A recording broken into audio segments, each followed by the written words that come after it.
If you leave my daughter, I'll give you $15 million. Choose now, my daughter or $15 million. On my way back from work, I helped a homeless woman who was in rough shape near my apartment. I couldn't just abandon her when she was dirty and hungry, so I took her to my apartment and offered her food and a place to sleep. However, one day, a man claiming to be her father showed up. "Who are you? What are you planning to do with my daughter?" After the woman explained the situation and cleared up the misunderstanding, her father said, "Choose now, my daughter or $15 million. And what I chose was, I'm Ray. I graduated from a decent college and just started my job at 23. By the way, I don't have a girlfriend. I'm also a lonely guy whose age matches the number of years without a girlfriend. Ah, I wish I had a girlfriend." This phrase has become almost a catchphrase for me, but as a new employee, my top priority should be mastering my job first. That day, I was visiting a real estate company. My job is not so far from my parents' house that I can't commute, but the 2-hour travel time is a bit tough. What I realized after starting to work is that I'd prefer to sleep even 1 minute longer if I could. My top priority is sleep, followed by food.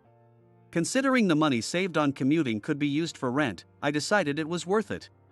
With that in mind, I looked for an apartment that would at least shelter me from the wind and rain and was close to work. I chose a studio apartment that looks quite shabby from the outside. But the inside was renovated, and it even had a bathtub.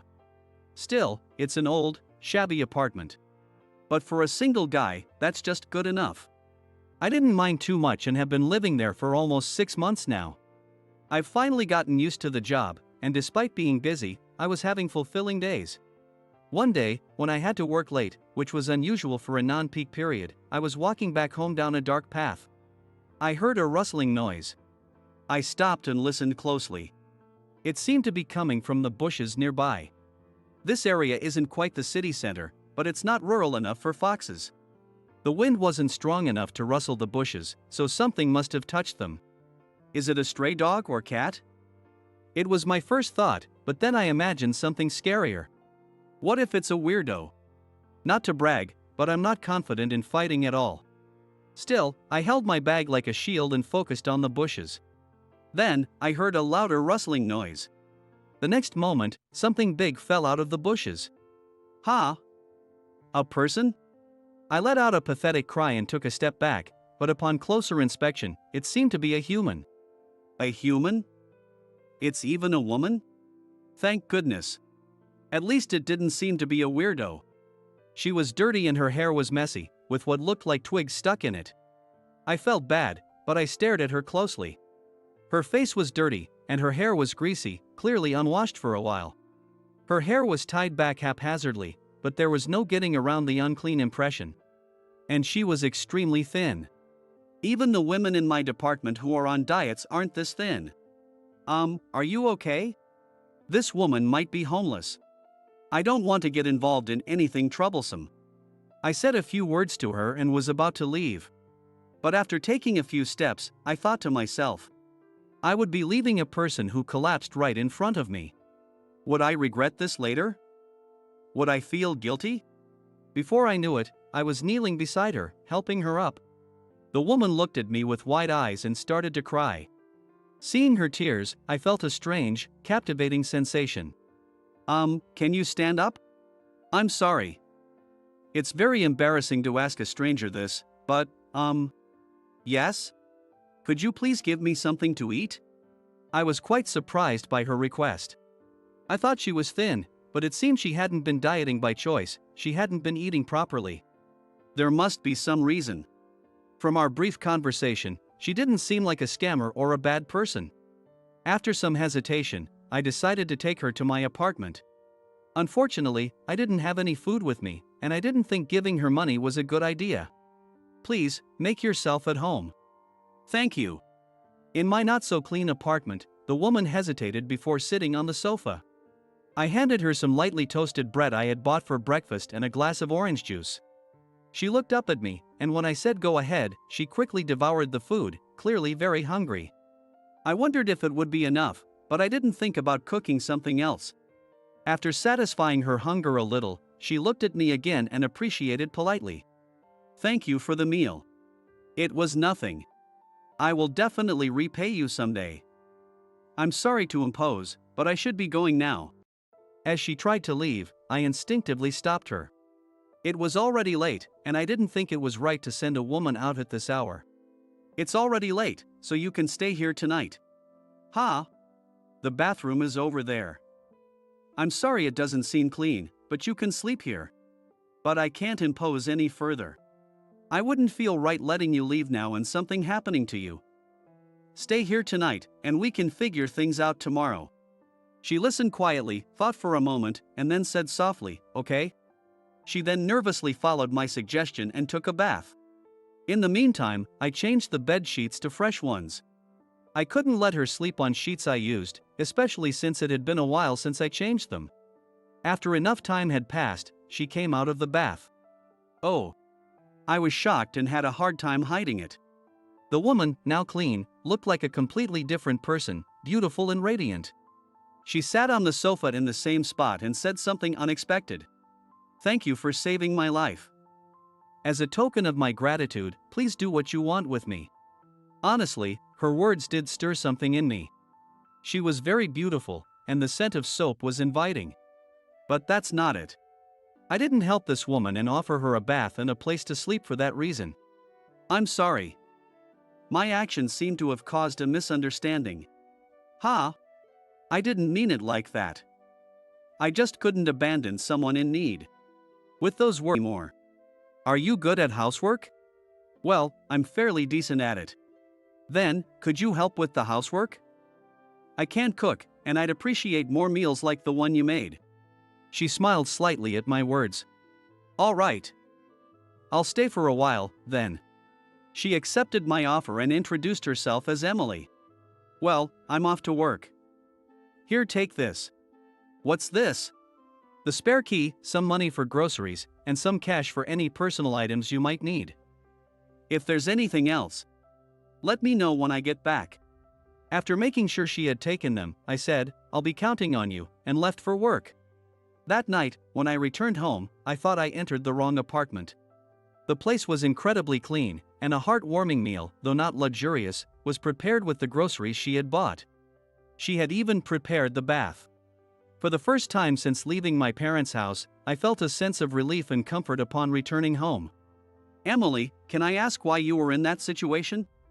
Yes. Sitting across from each other, drinking coffee after dinner, I listened to Emily's story. By the time I was aware of things, my father was gone. It was just my mother and me. But my mother was always in poor health and couldn't overexert herself, so we lived in poverty.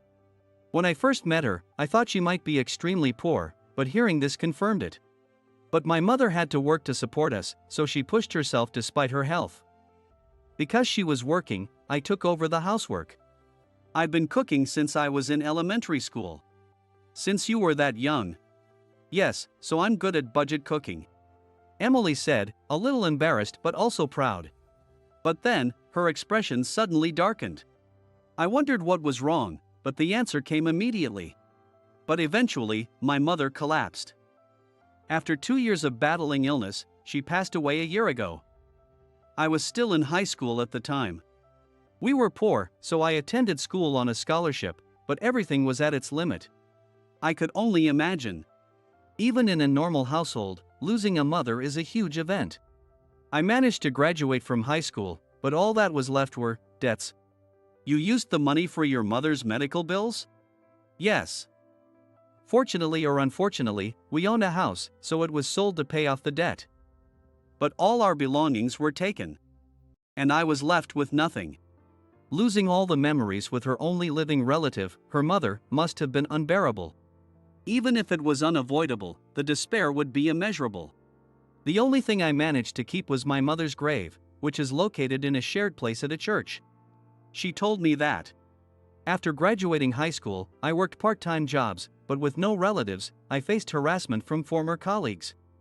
No matter how many times I changed jobs, it never stopped, and I couldn't hold a job for long. Why were they harassing you? Is it okay to ask? Yes. One of my colleagues liked Brian, the manager. Unfortunately, he confessed to me, and she saw it.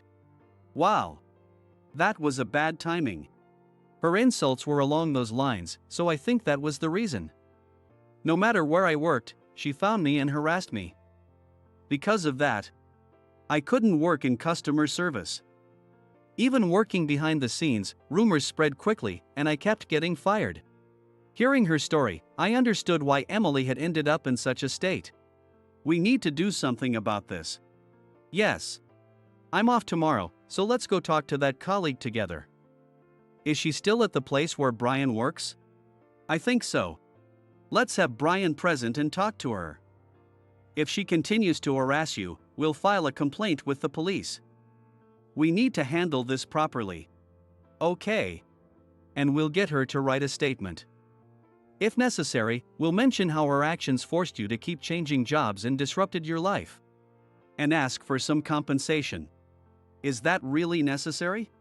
If we don't handle this properly, it'll just keep happening. If she's reasonable, she'll comply with our demands. Emily nodded in agreement. The next day, as planned, we went to her workplace and got an apology and a written statement from her colleague. With the harassment stopped, Emily found a job as an office worker at a small company.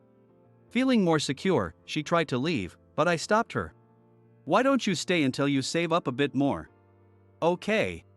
Emily accepted my offer. Before I knew it, 3 months had passed since we started living together. Emily's smile had increased, and she was becoming healthier, which made me genuinely relieved. I began to wish our current life could continue forever.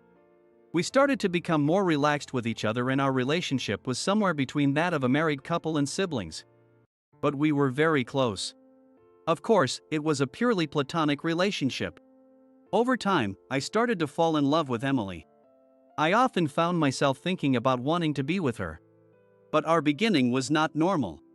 I didn't want Emily to think I let her stay for such purposes, and she was still 19, I wanted to cherish her. Then, an event occurred that marked the end of this life. One day, a man showed up at the apartment. He was a middle-aged man neither Emily nor I knew. Who are you? Emily. I finally found you. Ignoring my question, the man hugged Emily and started crying. Emily and I were both taken aback, wondering what was going on. I'm your father. I'm so glad you're safe. Claiming to be Emily's biological father, I let the man inside the apartment. His name was James. Apparently, he was the CEO of a company and quite wealthy, but when Emily's mother, Sarah, got pregnant, he was still technically married to his first wife. To the public, Emily was the child of an affair, an illegitimate child. However, he had been separated from his first wife for years before meeting Sarah, and they had been discussing divorce for a long time. His wife refused to divorce him because staying married allowed her to claim living expenses, medical bills, and leisure costs. Fearing retaliation if Sarah's existence was discovered by his first wife, James gave Sarah a large sum of money to buy a house and live quietly. After finally finalizing the divorce, he searched for Sarah and her child, only to find that Sarah had passed away and Emily was missing. I've been searching for you all this time, Emily. From now on, live with me. I won't let you suffer or struggle anymore. I'll make you happy. After saying what sounded like a proposal, James glared at me. But who are you? Why did you bring Emily to such a small apartment? I'll call the police. Wait a minute. Emily stopped James from yelling at me and started explaining everything. James listened seriously and started crying when he heard about Sarah's death. I see, it must have been tough. Seeing a grown man cry was quite surreal. I'm sorry for yelling at you even though you are Emily's savior. It's okay. He apologized again, and I told him it was fine. But now, Emily could live with her real father. With his wealth, she wouldn't have to struggle anymore and could be happy. This is a small token of my gratitude for taking care of Emily, James said, taking out a thick wad of cash from his wallet. The amount was more than enough to cover the living and staying expenses, and it made me gulp. In truth, I didn't want the money. Living with Emily had been fulfilling, and it was something money couldn't replace. But if I didn't accept it, Emily couldn't move forward. So, I decided to accept the money. Ray. Emily, thank you for all the meals. Be happy with your father. Wait. You don't have to be poor anymore. lean on your father and enjoy your life." Saying that, I ushered Emily and James out of the apartment. Emily kept calling my name until the last moment, but I convinced myself that this was for the best. If she stayed with me, a newly employed guy, Emily would remain poor. With James, she could give her mother a proper grave and live with her family. My first love doesn't matter. There's nothing happier than seeing the person you love smile with their family. Thinking that, I slid down the front door and sat on the floor. Even after Emily's voice faded and I couldn't sense her presence anymore, I couldn't stand up and stayed there for a while. After Emily left with James, my lonely life returned. The kitchen was rarely used, and the apartment felt dusty. Going to work alone and coming back to a dark, unlit apartment was a lifeless routine. My boss and colleagues noticed my lack of energy and expressed their concern. "Oh, I just caught a bit of a cold. Sorry." I tried to put on a brave face, but there was only one reason for my lack of motivation. I still couldn't forget Emily. Even though I had sent her away for her own happiness, and I thought I had made peace with it. One day, I took out the business card James had left and searched for his company online. A large headquarters building in the city center, with a number of employees far surpassing that of my company. It reinforced the feeling that we lived in different worlds, and the thought of wanting to see Emily again felt presumptuous. I decided to spend the day at work and go home on time. As I trudged back to my apartment, I sensed someone in front of the door and slowly lifted my head. "Emily? Ray." When I called her name, Emily ran towards me with tears in her eyes. "I can't forget the time we spent living together. Can I come back?" I felt a surge of happiness.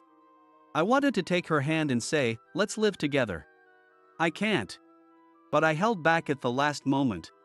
If I did that, I would be taking away Emily's chance of happiness. Emily was still 19 and needed her parents' support. Moreover, with her wealthy father, she could now live a life without any hardships. Go back. No. I want to be with you, Ray. Your father is finally able to live with you. You can have a comfortable life, so you shouldn't stay here with me. Is it really not okay? Emily's tearful plea almost made me change my mind. I tried to close the door to block out her voice when I heard a man's voice behind her. Wait. The voice came from behind Emily. It was James. I want to talk to you. Why? Let me in first, please. After a moment of hesitation, I invited them inside. I set the small folding table and took out some bottled water from the fridge. I placed 2 small bottles, one for Emily and one for James. Living alone, I don't have fancy glasses. Please excuse the simplicity. James glared at me. Are you after my money? Is that why you were keeping my daughter? What? Absolutely not. Then why are you rejecting my daughter's request? It must be because you were after the money. His cold accusation made me a bit angry. Emily has had a hard life. She finally met her wealthy father, the CEO of a big company, and can now live happily as a family. I'm newly employed and, frankly, poor. It's obvious who she should live with. I blurted out everything and grabbed the bundle of cash I had shoved into the closet, shoving it back at James. Being accused of being money hungry snapped something inside me. Take this back. What are you? I don't need your money. I want Emily. I finally let my true feelings out. It's time to admit it, I love Emily. Ray. Emily, overwhelmed by my words, covered her mouth with her hands as tears streamed down her face. Ha! No matter what you say, nobody can resist the lure of money. James then made an unexpected proposal. If you promise to leave my daughter and never see her again, I'll give you $50 million. How about that? The offer was tempting. With $50 million, I could not only secure my future but also make my parents' lives easier. But I replied firmly, I refuse. I'm just a lowly office worker, and I'll never be able to give Emily such a large amount of money. However, if she chooses to be with me over a life of luxury, I want to honor that and stay with her until the end. I feel the same way. Emily interjected in a trembling voice. I'm used to living in poverty, and I don't mind it. More than anything, I want to live with you as your wife. Emily. Please, let me have your daughter. I promised to make her happy. Emily and I begged her father together. A heavy silence filled the room. It felt like several seconds, though it might have been only a few. Ha ha ha. Suddenly, James burst into laughter. Well said. Now I can trust you to take care of Emily. I'm sure Sarah would feel the same. He continued. To be honest, I doubted you when you accepted the money so easily back then. But now I see it was all for Emily's sake. Yes. The $50 million offer was a bluff. I don't actually have that much. I was worried about what I'd do if you accepted. Ha ha. James laughed again. I haven't been much of a father to her. I couldn't even be there during her most difficult times. I failed both her and Sarah. It's truly shameful. James. Ray. Yes. Please make her happy. And if it's not too much to ask, I'd like to give her away from our family home. Let me experience the joy of being a father. James asked me. Yes, I will. With James's approval, we became engaged, and when Emily turned 21, we had our wedding. The wedding ceremony was attended by my parents, relatives, James, his relatives, and our friends. It wasn't luxurious, but it was the most heartfelt ceremony we could have. At least let me do this. James bought back the house where Sarah and Emily had lived, had it renovated, and gave it to us as a gift. It was the only thing we accepted, wishing to start everything anew ourselves. When we stepped into that house after a long time, Emily must have felt her mother's warmth. She quietly wept. I couldn't help but embrace her and say, I'll never let you be alone again. Emily nodded softly, saying, Yes. Mom, this is my husband. We got married. I'm very happy now. Emily sat in front of her family photo and introduced me to her mother. I stood next to Emily and faced her mother's photo with nervousness. Nice to meet you, Mom. I promised to make your daughter happy, so please watch over us. I said, greeting her. Emily smiled warmly beside me.